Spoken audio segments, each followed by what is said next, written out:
خالق کائنات کی بے پناہ حمد و ثنا کہ جو ہم سب کے مالک بھی ہیں، داتا بھی ہیں، رازق بھی ہیں، ہم سب کو تنگ دستی میں تونگری عطا کرنے والے، بیماروں کو شفا عطا کرنے والے، محتاجوں کی ضرورتوں کو پورا کرنے والی وہ ایک ذات، حمد و ثنا اسی کے لائق۔ بے شمار بے حد و حساب درود و سلام اس پاک، طاہر اور مطہر ہستی پر جن کا نام نامی اس میں گرامی محمد اکرم صلی اللہ علیہ وسلم ہے۔ رحمت، مغفرت اور بلندی درجات کی دعا ان پاک باز ہستیوں کے لیے کہ جنہوں نے دین اسلام پر عمل کیا، آگے پہنچایا اور وہ ہم تک پہنچا۔ اللہ ان سب کی قبروں کو منور فرمائے۔ پوری انسانیت کے لیے امن، ایمان اور ہدایت کی دعا کے بعد پچھلے خطبہ جمعہ میں ہم جو گفتگو کر رہے تھے،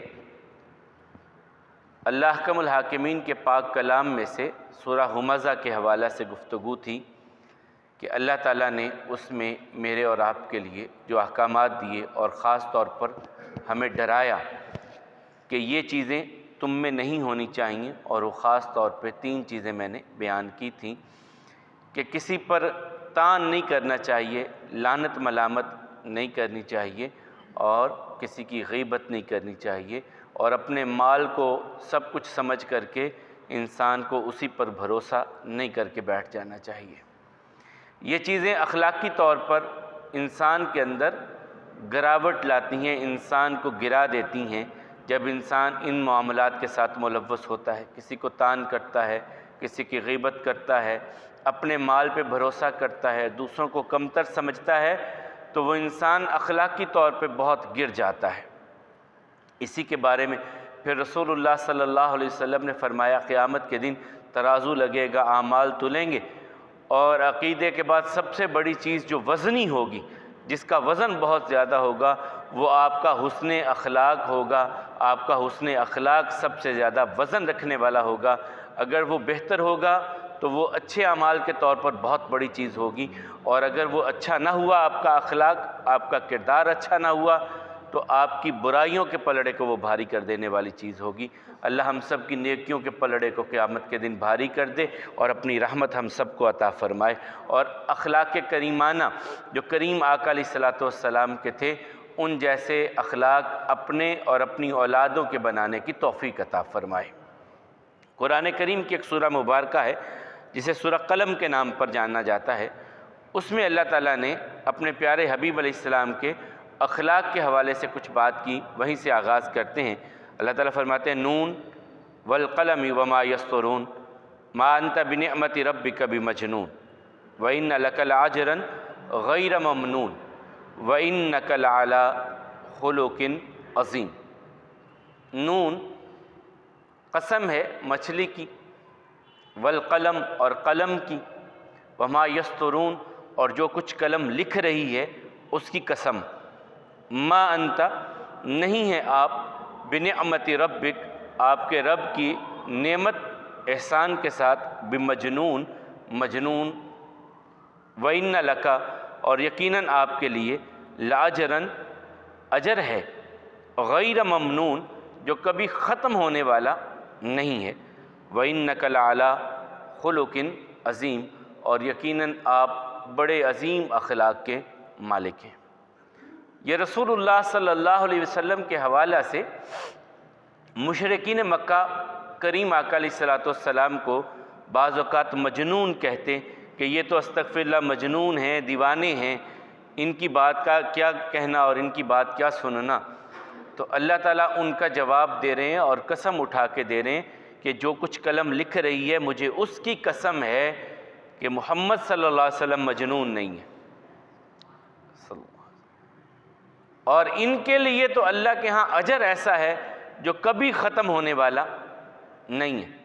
ایسا ہی ہے نا کہ جتنے بندے، جب رسول اللہ صلی اللہ علیہ وسلم نے اللہ کی توحید کی طرف لوگوں کو بلایا، جتنے لوگ ایمان لے آئے اور عمل کرنے لگے، سجدے کر رہے ہیں، زکوٰۃ ادا کر رہے ہیں، روزہ رکھ رہے ہیں، وہ جو ہے وہ صدقہ و خیرات کر رہے ہیں، وہ رکوع کر رہے ہیں، وہ قرآن کی تلاوت کر رہے ہیں، وہ تسبیح کر رہے ہیں، ان سارے اعمال کا ایک حصہ کریم آقا علیہ الصلوۃ والسلام کو مل رہا ہے۔ کیوں؟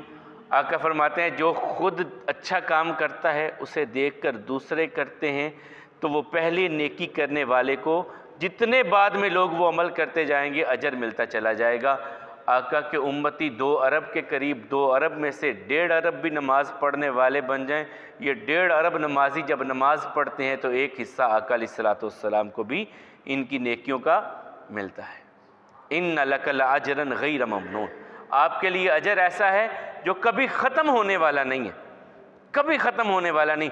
کائنات کے کسی کونے پر کوئی مسلمان کسی انسان کے ساتھ صلہ رحمی کرتا ہے اور آقا کی سنت پر عمل کرتے ہوئے کرتا ہے، اس کا ایک حصہ آقا علیہ الصلوۃ والسلام کو نیکی کا۔ میں اور آپ کسی کو السلام علیکم ورحمۃ اللہ کہتے ہیں، ہمیں تو نیکی جو ملنی ہے، ایک حصہ آقا علیہ الصلوۃ والسلام کے لیے بھی اس میں ہے۔ ان لک لاجرا غیر ممنون، آپ کے لیے ایسا اجر ہے جو کبھی ختم نہیں ہوگا، کبھی ختم۔ اور ہر آنے والا وقت، اب سے شام، شام سے صبح، صبح سے پھر دوپہر، دوپہر سے پھر شام، ہر لمحہ کریم آقا علیہ الصلوۃ والسلام کے لیے ان کے ذکر کو، ان کی شان کو، ان کے مقام کو بلند کرنے والا ہے۔ ہر لمحہ جہاں جہاں کائنات میں کوئی مسلمان بستا ہے اور وہ درود پڑھتا ہے آقا کے مقام کے لیے، جہاں کوئی مسلمان کلمہ پڑھ کے، کوئی غیر مسلم کلمہ پڑھ کے مسلمان ہوتا ہے تو آقا علیہ الصلوۃ والسلام کے لیے۔ وَإِنَّ لَكَ، جو اللہ تعالیٰ نے کہا اِنَّ مَعَ الْعُسْرِ يُسْرًا وَلَلْآخِرَةُ خَيْرٌ لَكَ مِنَ الْأُولَىٰ، آپ کے لیے ہر آنے والا وقت پہلے گزرے ہوئے وقت سے بہتر ہے۔ اور اس کے ساتھ ہی اللہ تعالیٰ نے فرمایا وَإِنَّكَ لَعَلَىٰ خُلُقٍ عظیم، آپ کے اخلاق بڑے عظیم ہیں۔ اخلاق، کردار، گفتگو۔ سوال پوچھنے والوں نے پوچھا، آپ نے بارہا یہ حدیث مبارکہ سنی کہ امہات المومنین کے دروازے پر مسلمان آتے، جب انہیں کسی بات کی سمجھ نہیں آتی، ہاں ہم اپنی ماؤں سے پوچھ لیتے ہیں۔ کچھ صحابہ آئے، دستک دی، ماں نے پوچھا بیٹا کیا بات؟ کہا اماں جی ہمیں آقا کے اخلاق کے بارے میں بتلائیے۔ وَمَا أَلَا تَقْرَأُ الْقُرْآنَ، تم نے قرآن نہیں پڑھا؟ کہا جی پڑھا ہے۔ کَانَ خُلُقُهُ الْقُرْآنَ، آقا علیہ الصلوۃ والسلام کا کردار دیکھنا ہو تو قرآن پڑھتے چلے جاؤ، آقا کا کردار تمہارے سامنے آ جائے گا۔ آیات پڑھتے جاؤ، آقا علیہ الصلوۃ والسلام کا اخلاق تمہارے سامنے آ جائے گا۔ یہ اخلاق کیا چیز ہے؟ یہ دوسروں کے دل میں جگہ بنانے کا نام ہے۔ اخلاق یہ چیز ہے کہ آپ کی زبان پر دوسروں کے لیے تلخی نہ ہو۔ انس رضی اللہ تعالیٰ نے جو یاد آئے، کہا میں نے جو 10 سال خدمت کی، کبھی کسی موقع پر آقا کی زبان سے گالی کا شائبہ تک نہیں آیا۔ گالی تو دور کی بات ہے نا، زبان پہ کبھی ایسا لفظ نہیں آیا جسے فحش لفظ کہا جا سکتا ہو۔ میں نے 10 سال آقا کی زبان سے ایسا نہیں سنا۔ میں چلا جاتا، بھول جاتا، کھیلنے لگ جاتا بچوں کے ساتھ، کام بھیجتے آقا انس یہ کام کر کے آؤ، میں بچوں کے ساتھ لگ جاتا، گلی میں کھیلنے لگ جاتا، وقت گزر جاتا، مجھے احساس ہی نہیں ہوتا تھا، بچہ تھا۔ آقا آتے، باہر نکلتے، میں دیکھتا، میں بھاگتا کہ اب مجھے جھڑکی پڑے گی، مجھے ڈانٹیں گے آقا، لیکن کبھی اتنا صرف ایک زبان پہ لفظ آتا، انس ابھی تیری کھیل کا ٹائم ختم نہیں ہوا؟ نہیں یا رسول اللہ صلی اللہ علیہ وسلم میں جا رہا ہوں، میں بھاگ جاتا کام کرنے کے لیے، لیکن کبھی بھی مجھے آقا نے تانا نہیں دیا۔ کبھی مارنا تو بہت بڑی بات ہے نا، کہ مارا ہو کہ میں نے یہ کام بھیجا تھا تو تم نے کیا کیوں نہیں ابھی تک؟ نہیں، مارا تو تھا ہی نہیں کبھی۔ یہ اخلاق ایسا تھا، کردار ایسا تھا رسول اللہ صلی اللہ علیہ وسلم کا کہ بیگانے بھی اپنے بن جاتے۔ حاتم طائی کا نام ہم نے سب نے سنا، بیٹی ان کی مسلمان ہوئی، گرفتار، پہلے مسلمان تو نہیں ہوئی، گرفتار ہو کر کے آ گئی، اور گرفتار ہو کر کے جب مدینہ میں آئیں، رسول اللہ صلی اللہ علیہ وسلم نے اپنی چادر اڑائی، احترام دیا، عزت دی، شرف دیا۔ ایک دن پوچھا کہ تیرے باپ کی سخاوت بہت تھی، اس کا ایک نام تھا کہ لوگ اسے بہت سخی سمجھتے تھے، تو بتا کہ میں تیرے ساتھ کیا کروں؟ کہنے لگی اللہ کے حبیب علیہ السلام، میرا بھائی جو مجھے چھوڑ کے بھاگ گیا تھا، مجھے پتہ چلا ہے فلاں علاقے میں ہے، آپ مجھے میرے بھائی تک پہنچا دیں، بس اتنا مجھ پر کرم کیجئے۔ آقا علیہ السلام نے صحابہ کرام کو تیار کیا، جاؤ اسے لے جاؤ اور اس کے بھائی تک عزت و احترام کے ساتھ اسے پہنچانا۔ یہ نہیں سوچا کہ یہ تو دشمن کی، اس کا بھائی تو ہمارے مقابلے پہ نکلنے والا تھا اور میں اس کے پاس اس کو بھیجوں، نہیں، کہا اس کو عزت و احترام کے ساتھ۔ اور جب یہ اپنے بھائی کو ملی جا کر کے، تو بھائی کی سب سے پہلا سوال یہی تھا کہ مسلمانوں کی تو قیدی بن کے گئی تھی، عزت بچی؟ تو ان کے الفاظ بڑے کمال کے ہیں، کہا خدا کی قسم اتنی محفوظ میں اپنے باپ کے گھر میں نہیں تھی جتنی محمد رسول اللہ صلی اللہ علیہ وسلم کے پاس تھی۔ جو تحفظ، جو سکون، اطمینان اور حیا میں نے کریم آقا علیہ السلام کے پاس دیکھی، اپنے باپ کے گھر میں بھی اس طرح کی مجھے تحفظ اور سکون نہیں تھا جتنا وہاں پر تھا۔ اور اپنے بھائی سے کہنے لگی کہ بھائی تو کیوں در بدر بھٹک رہا ہے، ایک بار میرے کہنے پہ ان کو جا کے مل تو لے، ایک مرتبہ جا کر کے مل لے میرے کہنے پہ۔ عدی بن حاتم رضی اللہ تعالیٰ عنہ کہتے ہیں میری بہن نے اتنے اچھے الفاظ سے تعریف کی آقا کی کہ میں وہاں سے چلا اور مدینے آ گیا۔ مدینے آیا اور آ کر کے جب میں ملا رسول اللہ صلی اللہ علیہ وسلم سے، تو میں دیکھ رہا ہوں کہ کس طرح بیٹھتے ہیں، کیا اٹھتے ہیں، کس طرح گفتگو کرتے ہیں۔ جو بیٹھنے کی جگہ تھی وہاں پر ایک بوریا پڑی تھی، ایک ٹاٹ پڑا تھا۔ اب میں سوچنے لگا کہ اگر یہ دنیا دار ہوں گے تو خود ٹاٹ پر بیٹھیں گے اور مجھے ننگے فرش پہ بٹھا دیں گے، اور اگر یہ واقعی اللہ والے ہیں تو یہ خود زمین پر بیٹھ کر کے مجھے احترام دیں گے، مہمان کو احترام دیتے ہیں۔ تو کہا جب میں ملا تو رسول اللہ صلی اللہ علیہ وسلم نے مجھے کہا آپ ادھر بیٹھیے، ٹاٹ پر بوریے پہ بیٹھیے، خود ننگے فرش پہ بیٹھ گئے۔ کہا یہ اخلاق دیکھ کر کے کہ آنے والے کو عزت دینا، احترام دینا، اسے محترم سمجھنا، یہ دیکھ کر کے اسلام قبول کر لیا عدی بن حاتم رضی اللہ تعالیٰ نے، مسلمان ہو گئے۔ عزت دینا اگلوں کو، احترام دینا، دوسروں کو اپنے سے بہتر سمجھنا۔ ہم کہتے ہیں ہمارے جیسا کون ہے، ہم جو ہیں ہمارے جیسا کوئی ہو سکتا ہے؟ نہیں نہیں بھائی، دوسروں کو ہمیشہ اپنے سے بہتر سمجھو۔ اللہ کے حبیب علیہ السلام کے ایک صحابی بھی تھے اور بھائی بنے ہوئے تھے، حضرت اظہر۔ یہ مضافات سے کسی گاؤں سے آتے تھے، تو جب گاؤں سے آتے تو آقا کے لیے کچھ نہ کچھ گاؤں سے تحفہ لے کر کے آتے، کچھ سبزی لے آئے، کچھ جو بھی ان کے پاس ہوتا تھا۔ اور جب یہ مدینے سے جانے لگتے تو آقا بھی کچھ نہ کچھ اسے دے کر کے بھیجتے تھے، کچھ نہ کچھ تحفہ دے کر کے بھیجتے تھے۔ ایک دن یہ آئے اور بازار میں کچھ سامان گاؤں سے لائے، بازار میں بیچنے لگے۔ اب وہ سامان بیچ رہے ہیں، پیچھے سے رسول اللہ صلی اللہ علیہ وسلم آئے اور پہچان لیا، پیچھے سے انہیں آقا نے دیکھ کے پہچان لیا، انہیں نہیں پتا یہ اپنا سامان بیچ رہے ہیں۔ آقا علیہ السلام نے پیچھے سے آ کر کے اسے، وہ جو کہتے ہیں نا جپھا لگا لیا اپنے ساتھ ایسے، اس نے کہا چھوڑو چھوڑو میں کام کر رہا ہوں۔ آقا نے ایسے اپنی باہوں میں اسے، اور یہ پیچھے نہیں دیکھ رہے کہ پیچھے کون ہے، ایسے آقا نے اپنے ساتھ اسے لگا لیا۔ تو کہا اس غلام کو کون خریدے گا؟ پلٹ کے دیکھا آقا، کہا آقا میری قیمت کیا لگے گی، مجھے کون خریدے گا؟ کہا دنیا کی نظر میں تیری کوئی کیا قیمت ہے نہیں ہے، لیکن اللہ کے ہاں تو بڑا قیمتی ہے، اللہ کے ہاں تو بڑا قیمتی ہے۔ اور آقا علیہ السلام ایسے مل رہے ہیں۔ یہ اخلاق ہوتا ہے۔ وہ معمولی کسان دنیا کے لحاظ سے، لیکن آقا اسے اپنے ساتھ لگا رہے ہیں اور کہا تو اللہ کے ہاں بڑا قیمتی ہے۔ یہ اخلاق ہوتا ہے نا آپ کی. اور اسی لیے تو اللہ تعالیٰ نے کہا اے میرے نبی تجھ پر میرا بڑا کرم ہے کہ میں نے تیری زبان اور تیرے دل کو بڑا نرم رکھا ہے. زبان اور دل کو بڑا نرم رکھا ہے.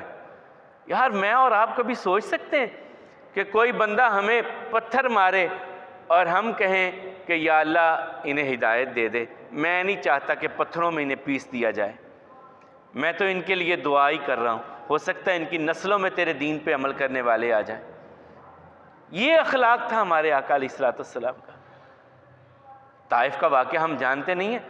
سیدہ عائشہ نے پوچھا تھا نا آقا بڑا سخت دن، آپ سمجھیں کہ اس دن تو بڑا ہی سختی والا دن میرے لیے تھا، کون سا تھا؟ فرمایا طائف کا دن، جب مجھ پر پتھر برسائے ان لوگوں نے. اور پھر آقا نے فرمایا کہ میرے پاس جبریل آئے کہ یہ پہاڑوں کا فرشتہ اللہ تعالیٰ کہتے ہیں کہ اگر آپ چاہیں تو انہیں پیس دیا جائے. کہا نہیں یا اللہ یہ میری قوم مجھے پہچانتی نہیں ہے، انہیں ہدایت ہی عطا کر دے. یہ اخلاق ہوتا ہے، یہ اخلاق ہوتا ہے. آگے بڑھتے چلے جائیے. کتنے لوگ ہیں مدینہ میں آ کر کے عبداللہ ابن ابی کا کیا رویہ تھا رسول اللہ صلی اللہ علیہ وسلم کے ساتھ؟ سردار ہے منافقوں کا پھر بنا، اور کیا کچھ نہیں کیا اس نے رسول اللہ صلی اللہ علیہ وسلم کے لیے. تنگ کرنے کی انتہا جو ہوتی ہے وہ کیا اس نے. جگہ جگہ پر دھوکہ دیا رسول اللہ صلی اللہ علیہ وسلم کو. اب احد کا میدان دیکھ لیں کہ 3000 کافروں کے بارے میں پتہ چل رہا ہے، کافر 3000 آگے ہیں، مسلمان 1000 نکلتے ہیں. اب راستے میں سے یہ 300 بندے لے کے کہتا ہے نہیں ہم نے نہیں لڑنا، آپ نے میری بات ہی نہیں مانی. وہ رسول اللہ صلی اللہ علیہ وسلم سے کہہ رہا ہے کہ آپ نے میری بات کیوں نہیں مانی؟ ہے بدبخت انسان، تو نے رسول اللہ صلی اللہ علیہ وسلم کی بات ماننی ہے کہ رسول اللہ صلی اللہ علیہ وسلم نے تیری مانی؟ وہ اللہ کے رسول ہیں، ان کی اتباع کرنا لازم ہے، ان کی بات ماننی تھی. تو 300 بندے لے کے سائیڈ پہ ہو گیا. تو جب یہ پھر اللہ کے حبیب علیہ الصلوۃ والسلام کی بیوی حضرت عائشہ کے حوالے سے اس نے کیا طوفان برپا نہیں کیا. تو جب مرا ہے تو بیٹے نے آ کے اتنا کہا یا رسول اللہ صلی اللہ علیہ وسلم میرا ابا فوت ہو گیا. اچھا بیٹے کیا چاہتے؟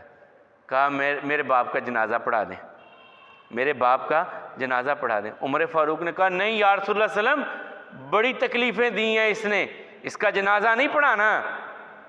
کہا عمر جنازہ ہی نہیں پڑھانا، میں نے تو کفن میں اپنی قمیض بھی دینی ہے، اپنی قمیض بھی کفن میں دینی ہے. گھر سے جا کر کے قمیض بھی لا کے دی، لے اپنے باپ کو کفن میں یہ قمیض بھی پہنا دینا. کہا عمر اللہ نے مجھے کہا ہے کہ اگر تو 70 مرتبہ استغفار کرے میں نہیں معاف کرنا. مجھے یقین ہو کہ میں 71 مرتبہ استغفار کروں گا اللہ معاف کر دیں گے. میں اس منافق اس دشمن کے لیے 71 مرتبہ استغفار کرنے کے لیے بھی تیار ہوں.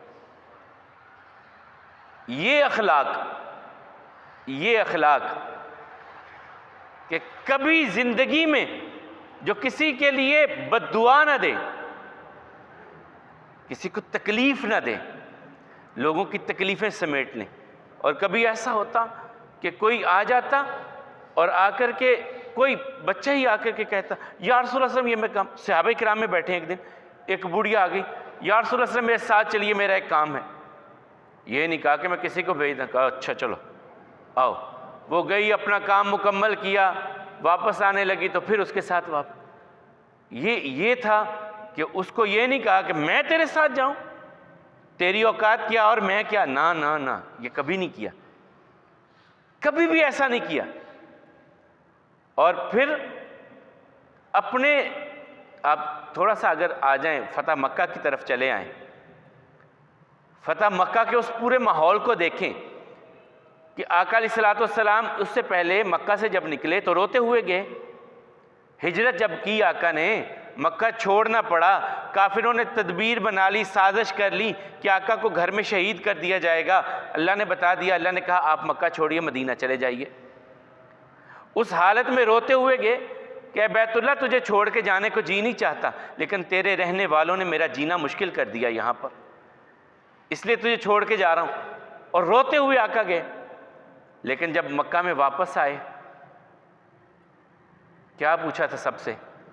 سارے اکٹھے ہو گئے، اب بتاؤ میں تمہارے ساتھ کیا سلوک کروں، تم بتاؤ. کہا جی آپ بڑے کریم ہیں آپ کے ابا جان بڑے کریم تھے، انت کریم ابن کریم، کریم باپ کے بیٹے اور خود بڑے کریم ہیں آپ۔ تو آقا علیہ السلام فرمایا میں تو پھر یوسف علیہ السلام جیسا ہی کرتا ہوں معاملہ۔ انہوں نے کہا تھا لا تثریب علیکم اليوم، جب بھائی آ گئے نا، جن بھائیوں نے کنویں میں گرایا تھا، بیچ دیا تھا، وہ بھائی سامنے آ گئے اور انہوں نے اپنی غلطی کا اعتراف کر لیا، مان لی غلطی بھائیوں نے، یوسف علیہ السلام کے سامنے بھی اور یعقوب علیہ السلام کے سامنے بھی، اور اپنے باپ سے کہا ابا جان ہمارے لیے اللہ تعالیٰ سے دعا کیجئے، یقیناً ہم غلطی پر تھے۔ یعقوب کے بیٹوں نے تسلیم کر لیا، یوسف کے سامنے بھی یعقوب کے سامنے بھی، کہ ہم غلطی پر تھے، ہمارے لیے رب سے استغفار کیجئے۔ تو یوسف علیہ السلام نے کیا کہا؟ لا تثریب علیکم اليوم، جاؤ آج میں تم سے کوئی بدلہ نہیں لوں گا، کوئی مواخذہ نہیں کروں گا۔ تو آقا نے بھی یہی کہا انتم الطلقاء، آزاد ہو تم، میں تم سے کوئی بدلہ نہیں لوں گا۔ اتنی بات سے کتنے لوگ مسلمان ہوئے ہوں گے؟ 2000 بندے۔ یہ سن کر کے کیا آقا نے کہا کہ تم آزاد ہو، کسی سے کوئی بدلہ نہیں لیا جائے گا۔ 10,000 آئے تھے، یہاں پر 12,000 مسلمان ہو گئے تھے ایک جملے نے۔ یہ اخلاق ہوتا ہے۔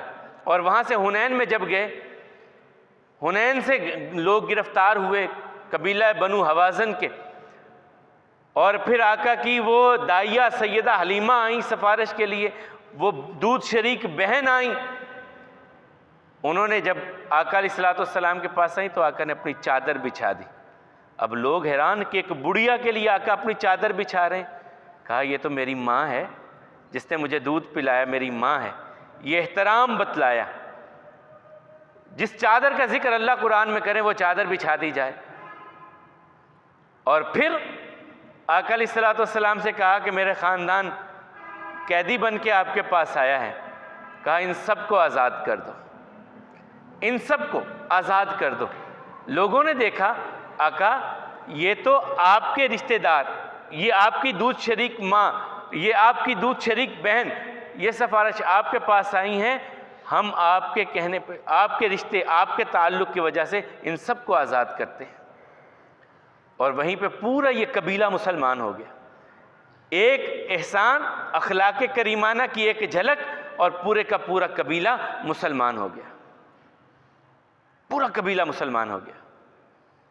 یہ اخلاق ہے جسے اپنانا ہے میں نے اور آپ نے۔ اور خود ایک مرتبہ حضرت انس ہی کہتے ہیں کہ ایک دیہاتی آیا اور آقا علیہ السلام نے چادر، موٹی چادر لی ہوئی تھی اوپر، سردی کا موسم تھا، اس نے پیچھے سے پکڑ کے جب چادر سے یوں کھینچا تو وہ اس کا نشان گردن پہ پڑ گیا۔ وہ دیہاتی آدمی، اجڑ آدمی، اور کہنے لگا اللہ نے جو آپ کو مال دیا ہے اس میں سے مجھے کچھ دیجئے۔ اب جس طرح اس نے چادر پکڑ کے کھینچا اور نشان پڑ گیا، کس سختی سے کھینچا ہوگا، اور پھر مانگ رہا ہے، تو رسول اللہ صلی اللہ علیہ وسلم ڈانٹ دیتے اسے کہ مانگ رہا ہے یہ چادر، یہ کیا بدتمیزی۔ آقا علیہ السلام نے دیکھ کر کے مسکرائے اس کی طرف اور کہا اسے یار جو چاہتا ہے مانگتا ہے، دے دو اس کو، دے دو اس کو۔ اور وہ لے کر کے جانے لگا، اور راستے میں جو ملتا کہتا اللہ کی قسم ایسا سخی بندہ میں نے آج تک دیکھا ہی نہیں ہے جس طرح کے سخی محمد رسول اللہ صلی اللہ علیہ وسلم ہے۔ ایسا سخی میں نے آج تک نہیں دیکھا۔ اس کی جہالت کا جواب کیسے دیا؟ مسکرا کر کے۔ اس کے اجڑ پن کا جواب دیا مسکرا کر کے۔ اور وہ جا کر کے پھر اللہ کے رسول صلی اللہ علیہ وسلم کے نام کی باتیں کرنے لگا۔ آپ مشہور واقعہ سنتے ہیں کہ مسجد میں ایک دیہاتی آیا اور آ کر کے مسجد میں پیشاب کرنے لگا۔ رک اور رک، کہا نہیں بھائی، داؤ چھوڑ دو اس کو، جو کر رہا ہے کرنے دو۔ اور دوسروں سے کہا تم جاؤ پانی کا ڈول لے کر کے آؤ، پانی کا ڈول تم لے کر کے آؤ۔ وہ پیشاب سے فارغ ہوا، اسے اپنے پاس بلا لیا اور دوسروں کو کہا کہ پانی کا ڈول بہا دو اس پر، اور اسے پھر کہنے لگے سن یہ اللہ کے گھر ہیں، نماز کے لیے ہیں، اللہ کی تسبیح کے لیے ہیں، یہ کام یہاں ایسے نہیں کرتے۔ اب وہ دعا کرنے لگا یا اللہ مجھے بخش دے اور محمد صلی اللہ علیہ وسلم پر رحم فرما، مجھ پر رحم فرما۔ آقا کہتے ہیں اللہ کی رحمت بڑی وسیع ہے، سب کے لیے رحمت کی دعا کر۔ اب اس کا ایک غلط کام جو مسجد میں وہ کر رہا ہے، پیشاب کرنے بیٹھ گیا. اب رسول اللہ صلی اللہ علیہ وسلم اسے ڈانٹ نہیں رہے، بلکہ اسے بٹھا کر کے سمجھا رہے ہیں کہ یہ اللہ کے گھر ہیں، یہاں ایسے نہیں کرتے. اور دوسروں سے کہا کہ یہاں پانی لا کر کے بہا دو. یہ اخلاق ہم نے سیکھنا تھا، یہ کردار میں نے اور آپ نے اپنانا ہے جو محمد رسول اللہ صلی اللہ علیہ وسلم کا کردار ہے. اکرمہ رضی اللہ تعالیٰ ہم سب جانتے ہیں ان کے بارے میں، کتنا بڑا معاملہ. ابو جہل کے بیٹے، ساری زندگی باپ نے مخالفت کی اور انہوں نے مخالفت کی اسلام کی. سپہ سالار بن کے آتے رہے. احد میں 3 بڑے سپہ سالار کافروں کی طرف سے آئے تھے میدان میں. درمیان میں ابو سفیان تھے، ایک سائیڈ پہ خالد بن ولید اور ایک سائیڈ پہ اکرمہ بن ابی جہل. 3 سرداروں کے ساتھ، بڑوں کے ساتھ مشرکین مکہ احد میں اترے تھے. ان میں سے اکرمہ رضی اللہ تعالیٰ، بہرحال بعد میں تینوں مسلمان بھی ہو گئے سردار کی. کہتے ہیں میں بھاگ گیا مکہ چھوڑ کر کے، اور مجھے یقین تھا کہ جو کام، جو رویہ میرے باپ کا تھا، میرا تھا مسلمانوں کے خلاف، رسول اللہ صلی اللہ علیہ وسلم کے خلاف، میرا تو سر تن سے جدا کروا دیں گے. لیکن کشتی بھنور میں پھنسی، واپس آیا، وہ لمبی بات ہے. تو میں جب واپس پلٹنے لگا تو میری بیوی مجھے راستے میں مل گئی، اور میری بیوی نے مجھ سے کہا کن سے بھاگ رہا ہے، کہاں بھاگ رہا ہے؟ میں نے تیرے لیے امان نامہ رسول اللہ صلی اللہ علیہ وسلم سے لے بھی لیا ہے. اور بیوی پہلے مسلمان ہوئی تھی، رسول اللہ صلی اللہ علیہ وسلم کے پاس آئی، یا رسول اللہ صلی اللہ علیہ وسلم میں اکرمہ کی بیوی ہوں، ابو جہل کی بہو ہوں، اسلام لائی ہوں، میرا خامد آپ کے ڈر اور خوف کی وجہ سے بھاگ گیا ہے، اس کے لیے امان نامہ لکھ دیجئے، وہ واپس آ جائے. آقا نے دوسرا لفظ نہیں کہا کہ وہ تو میرا دشمن تھا، وہ تو دشمنی کرتا تھا ہم سے، میں اس کے لیے امان نامہ لکھ کے دوں. ابو جہل کی بہو کو، اکرمہ بن ابی جہل کی بیوی کو امان نامہ لکھ دیا، جا اپنے خامند کو کہے مکے واپس آ جائے، ہم اسے کچھ نہیں کہیں گے. مکے واپس آ جائے، ہم کچھ نہیں کہیں گے.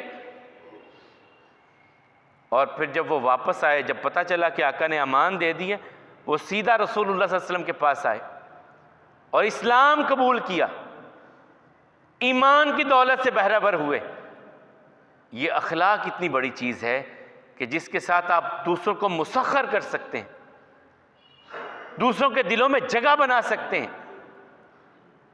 اور اللہ کے حبیب علیہ الصلوۃ والسلام نے جو پھر تعلیم سکھائی، ایک مرتبہ عمر فاروق رضی اللہ تعالیٰ کے بیٹے عبداللہ ابن عمر رضی اللہ عنہما حج کے لیے جا رہے ہیں. جب حج کے لیے نکلے تو راستے میں ایک دیہاتی مل گیا، وہ پیدل جا رہا ہے. اس دیہاتی کو اپنے ساتھ اونٹ پر سوار کر لیا اور اپنی پگڑی اتار کر کے اس کے سر پہ رکھ دی. اب عبداللہ ابن عمر کوئی چھوٹی شخصیت نہیں ہے، یہ وہ ہیں جو مسجد نبوی میں سب سے پہلے حدیث کا درس انہوں نے شروع کیا تھا. عبداللہ ابن عمر، عمر فاروق رضی اللہ تعالیٰ کے بیٹے، ان کے بعد پھر ان کے غلام تھے اور بڑے عالم تھے، بہت بڑے عالم تھے، امام نافع. ان کو اتنا نبی کریم صلی اللہ علیہ وسلم کی احادیث یاد کرنے کا شوق تھا کہ عبداللہ ابن عمر نے اپنے اس غلام کو آزاد کر کے اپنے بعد اپنی جگہ پہ مصلی پہ بٹھایا، یہ حدیث پڑھاتے تھے. اور پھر ان کے شاگرد تھے امام مالک رحمہ اللہ. تو یہ عبداللہ ابن عمر راستے میں دیہاتی کو دیکھا، اسے اپنے ساتھ اونٹ پر سوار کروا لیا، اپنی دستار اتار کر کے اس کو دے دی. ساتھیوں نے کہا ایک دیہاتی تھا، معمولی سا انسان تھا، آپ نے اس کو عزت دی، اپنے ساتھ سوار کر لیا، یہ بڑی بات تھی، یہ پگڑی اتار کر کے اس کو دینا. کہا لوگو، ہم جس کریم آقا کے پاس بیٹھتے تھے نا، ان کے اخلاق کریمانہ یہ تھے، انہوں نے ہماری تربیت یوں کی تھی کہ اپنے باپ کا اکرام کرنا، اور اگر باپ کا دوست مل جائے اس کی بھی عزت و احترام اسی طرح کرنا جس طرح تم اپنے باپ کی عزت و احترام کرتے ہو. یہ میرے ابا جان کا دوست تھا، یہ دیہاتی میرے ابا جان کا دوست تھا. میرے ابا جان دنیا میں نہیں رہے لیکن ان کا دوست ہے. میں نے اپنے باپ کے احترام کو ملحوظ رکھتے ہوئے اپنے ساتھ سواری نہیں کیا، اب اپنی دستار بھی ان کو دے دی. یہ احترام سکھایا۔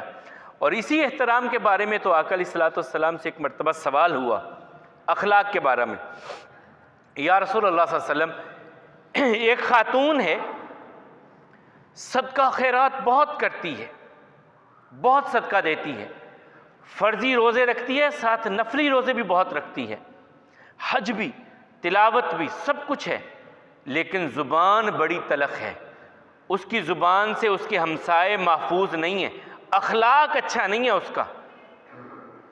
آقا علیہ الصلوۃ والسلام فرماتے ہیں یہ نمازیں، یہ صدقہ، یہ خیرات، یہ سب کچھ اس کے کام نہیں آئے گا جب تک اس کے اخلاق درست نہیں ہوتے۔ اور دوسری، آقا فرض نمازیں پڑھتی ہے لیکن نوافل اتنے نہیں پڑھتی، زکوٰۃ تو دیتی ہے، صدقہ و خیرات اتنا نہیں کرتی، لیکن اس کی زبان سے ہمسائے محفوظ ہیں، غیبتیں نہیں کرتی، اخلاق اچھا ہے، کردار اچھا ہے، اخلاق بہت اچھا ہے، زبان اس کی میٹھی ہے۔ آقا علیہ الصلوۃ والسلام نے فرمایا وہ جنتی عورت ہے، وہ جنتی ہے کہ جس کی زبان پہ کڑواہٹ نہیں ہے، اخلاق بہتر ہے، کردار بہتر ہے۔ یہ اخلاق اور کردار میں نے اپنا بہتر کرنا ہے،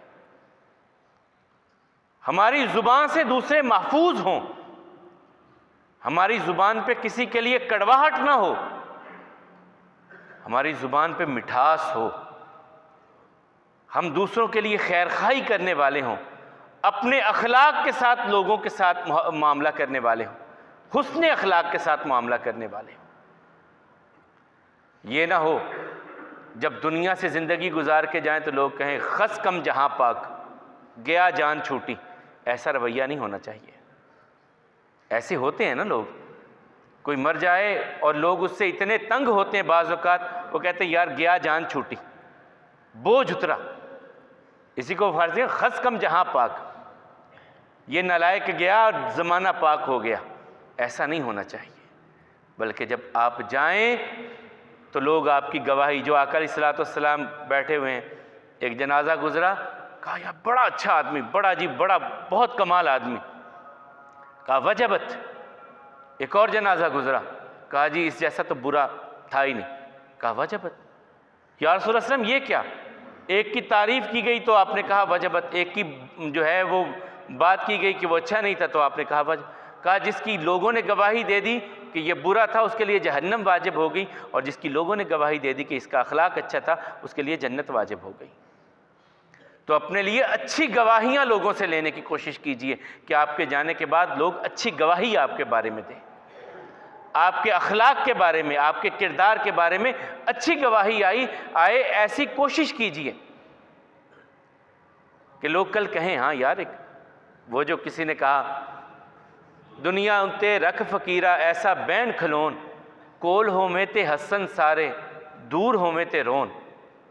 دنیا کے اندر ایسا اپنا برتاؤ بنائیں، اخلاق ایسا بنائیں کہ لوگ آپ کے پاس آ کر کے خوشی محسوس کریں اور آپ کی جدائی انہیں پریشان کر دے۔ آپ کا ایسا کردار ہونا چاہیے۔ اور اس کردار کی پھر ایک جھلک میں آقا علیہ الصلوۃ والسلام کی حیات طیبہ میں آپ کو دکھا کر کے بات کو ختم کرتا ہوں۔ ثوبان رضی اللہ تعالیٰ عنہ، یہ غلام تھے آقا کے، آقا نے آزاد کر دیا۔ ایک دن گھر میں بیٹھے واپس پلٹے مسجد نبوی میں، جب واپس آئے تو ان کے چہرے کا رنگ تھوڑا سا بدلا ہوا تھا۔ آقا نے پوچھا ثوبان کیا ہوا ہے؟ کہا یا رسول اللہ صلی اللہ علیہ وسلم، جب میں آپ کو دیکھ کر کے گھر جاتا ہوں، بیوی بچوں میں بیٹھتا ہوں تو پھر آپ کی یاد آتی ہے، میں بے چین ہو جاتا ہوں، جب تک آ کے دوبارہ آپ کو دیکھ نہیں لیتا مجھے سکون نہیں ملتا۔ آقا علیہ الصلوۃ والسلام نے فرمایا میں نے کون سا منع کیا ہے، جب جی چاہے آ جایا کر۔ کہا نہیں یا رسول اللہ صلی اللہ علیہ وسلم، میں اپنی اور آپ کی موت کو یاد کرتا ہوں، آپ جنت میں بڑے اعلیٰ مقام پہ ہوں گے، میں پتہ نہیں کہاں ہوں گا۔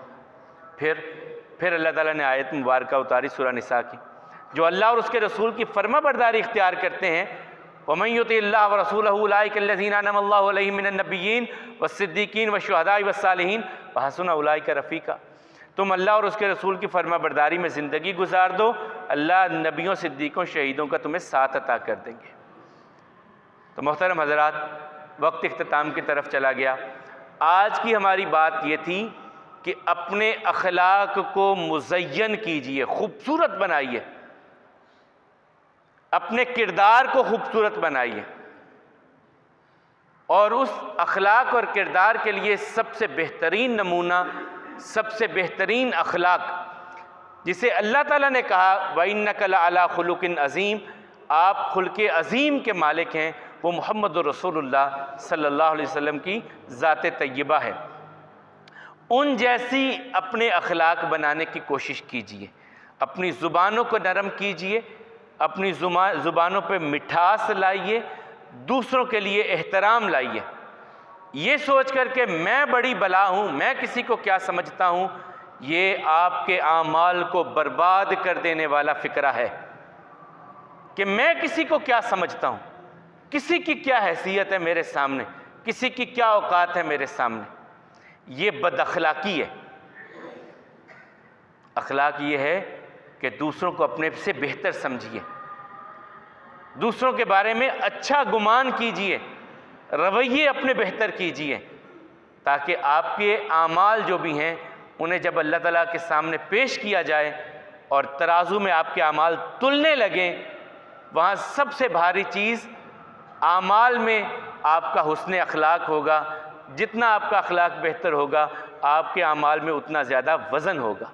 اگر آپ چاہتے ہیں قیامت کے دن آپ کے اعمال تلیں اور آپ کے اعمال وزنی ہوں، تو اپنے اخلاق کو بہتر کیجئے، اپنے کردار کو بہتر کیجئے، اپنے رویے کو بہتر کیجئے، عزت دیجئے، احترام دیجئے، چھوٹوں کے ساتھ شفقت کا معاملہ کیجئے، بڑوں کے ساتھ عزت کا معاملہ کیجئے۔